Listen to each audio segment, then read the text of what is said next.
Media salespeople having it a little bit rough at the moment. And let's face it, I think we all are. The days of kind of just one-on-one, face-to-face selling have come to a temporary, and we hopefully it is a temporary end. But for the next couple of weeks, while we're all kind of staying inside and social distancing and doing things a little bit differently, how can we as sales professionals, especially in the media sales space, do things differently, be positive, make a difference, and hopefully close a few deals? Here to talk to me is a very special man, Dan Hollis. Dan, thank you so much for joining me on scottcundill.com. Good to see you, Scotty. Fantastic. So let's begin. Is it time to jump off the ledge, or have you got some words of wisdom for us to stay on that ledge and even give us some encouragement?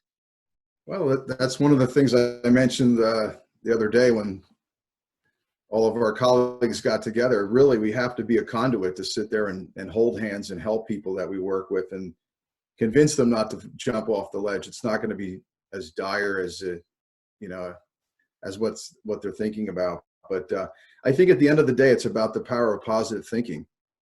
I invite people to lean on their faith, lean on their family, lean on their friends. Keep busy every day. Have a task, have something important to do. Just keep your mind busy. Communicate with your clients.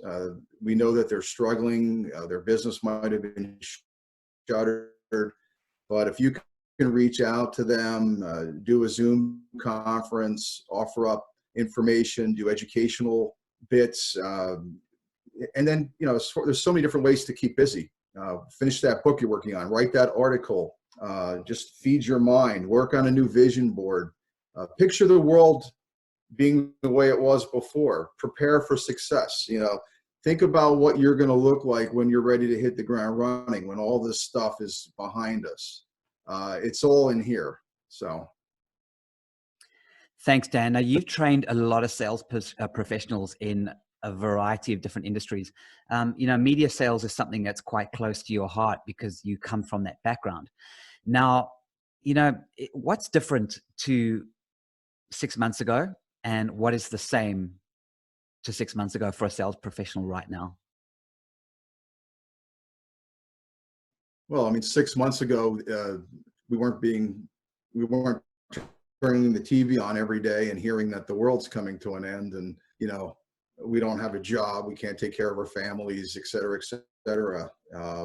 We were basically getting up in the morning, hopefully starting our day with gratitude, going about our goals, our personal goals, our business goals, trying to make a difference in this world, and mishmashed especially in the last couple of months.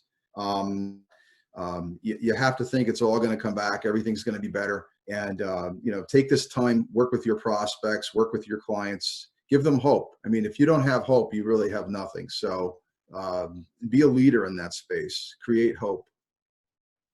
Let's talk a little bit about being a leader. So right now you're a sales professional, and you kind of might feel, well, the world is bigger than me. I've got a few clients, I can touch base with them, but what can I really do? So, how do you show that leadership?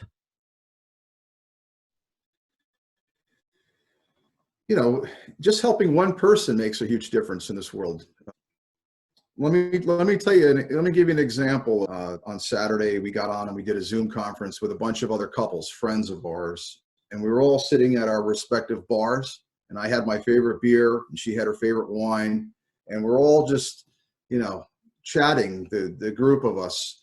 And it was a party in a way, just to be able to see each other, talk about what's going on, and be positive.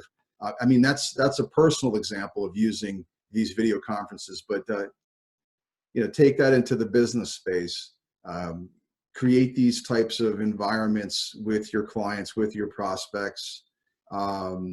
No better time than when you're stuck in the house than to feed your brain and learn and read those books. And I tell you, when this all comes to an end and we're back out there, putting everything back together again, you are going to be so prepared. So Dan, a little while ago, you and I did a podcast, and on that podcast, we talked about the importance for media sales professionals to start to expand their horizons. Look to alternative forms of possible advertising, the way that media is changing, look at artificial intelligence potentially.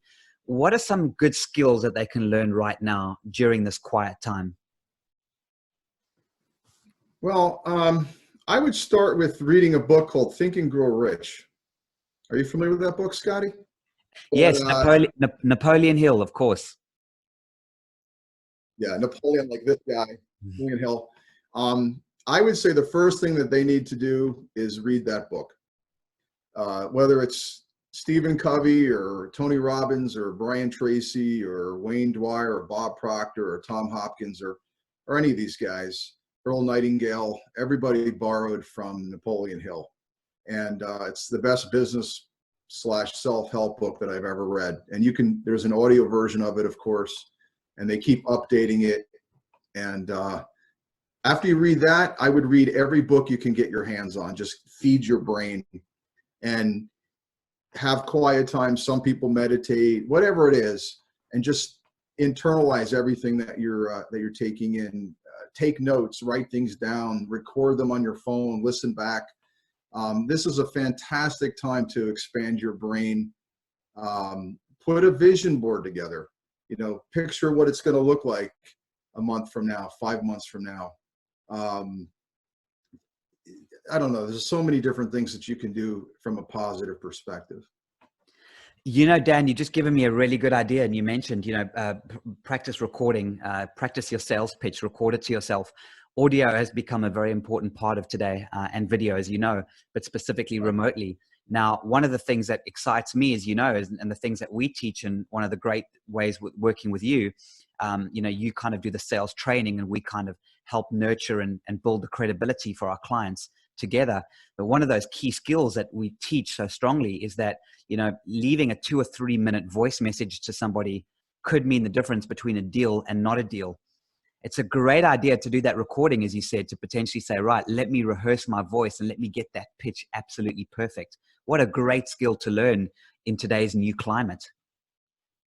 Yeah, I mean, there's three ways to learn. There's auditory, there's visual, there's kinesthetic. When somebody says, "Hey, Scotty, I hear what you're saying," or "Hey, Scotty, I see what you're saying," or "Hey, Scotty, I feel you." And some people are kind of a mix of all three. But I'm a big fan of the auditory. Even if you start a new job, a new career, sit down with your employer and interview one another. Make believe you're selling them and then they're selling you. Throw objections at them.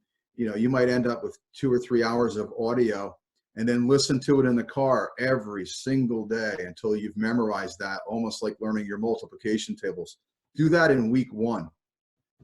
Read every single book on planet Earth that pertains to your industry. I am a huge proponent of feeding your brain every single day. We learn every single day of our lives. I don't care, I've written over 10,000 contracts in my lifetime in different walks of life, but it really is irrelevant because it's what have you done today? And I'm constantly personally practicing what I preach. I'm always trying to educate myself and get better. And I would hope everybody else is doing that as well. I think that's an excellent idea. And potentially now is also a good time to start researching your clients' industries as well. If you're obviously selling in the media sales space, you're going to be dealing with clients from all walks of life. Start learning the e-commerce space, because you might have e-commerce companies that are starting to advertise in the media to build their credibility. Start learning about maybe the construction space or the finance space. Start learning about those industries so you can speak to people on their level. I think that's an excellent piece of advice as well, Dan. Yeah. You and I have talked many times, and that I'm a huge fan of what we call building rapport, bonding and rapport, finding what we have in common, those levels of commonality. And we all know, it's not a secret, people buy from people that they like. They buy from people that they trust. And that does not happen automatically. You have to build a case for that. Whether it's a phone call where you're trying to get a meeting, or whether it's a first time meeting eyeball to eyeball with somebody, You're trying to build a case. If you're going to ask them intelligent questions, are they going to be honest with you? Have you built a case? Have you presented yourself as a knowledgeable person, genuinely curious, genuinely interested in what they have to say? So it's really an art form, but if you can do those things, and you're gonna be much more successful. I agree. And I want to end off on that note on discussing that, because we're planning, as you know, a panel discussion with the other members like yourself. Yes. Of the great sales trainers of the world, panel discussion. And one of the things we're going to talk about is, the importance of building credibility, rapport, respect right now, and coming out of this as one of the good guys. So if you are sitting at home right now, Dan, and you're thinking, how do I come out of this as a good guy? How do I build credibility and respect? Just give us a bit of advice as to how to do that to finish off. Well, it's kind of easy. Just reach out to your clients, or reach out to your prospects, and just start off with saying, "Hey, I just wanted to say hi. How are you doing? How's your wife? How's your kids? What's going on? Let me tell you about what's going on over here. Break out the Monopoly game. Go get the Scrabble. Just reach out. That's the first thing, and that's going to blow them away. I really think so. At the end of the day, you see who your real friends are. You see who your real colleagues are when you do things like that, and it's sincere. So, that's what I've been doing, just reaching out and just saying hi. And it might lead to a conversation, and that conversation can go different ways. But they just respect so much that you're thinking about them. People love the fact that somebody's thinking about them. Yeah, Dan, absolutely. And I'd like to thank you again for joining me today. Looking forward to that next panel discussion, specifically with the whole great sales trainers of the world. It's going to be a good one across 4 or 5 different continents. Just to finish off, Dan, if somebody needs a shoulder to cry on, or needs to pop you a message, maybe have a conversation, what is the best kind of email address or website to get you on? Sure. So my website is themagicofselling.net. And if you want to email me, if you have any questions, any comments, any concerns, would love to have a dialogue with you. Love to pay it forward. That's my first name, Dan at themagicofselling.net. Once again, Dan Hollis, thank you so much for joining me on scottcundill.com. Thank you, Scotty. And you do some great work. Everybody appreciates it. Likewise, my friend.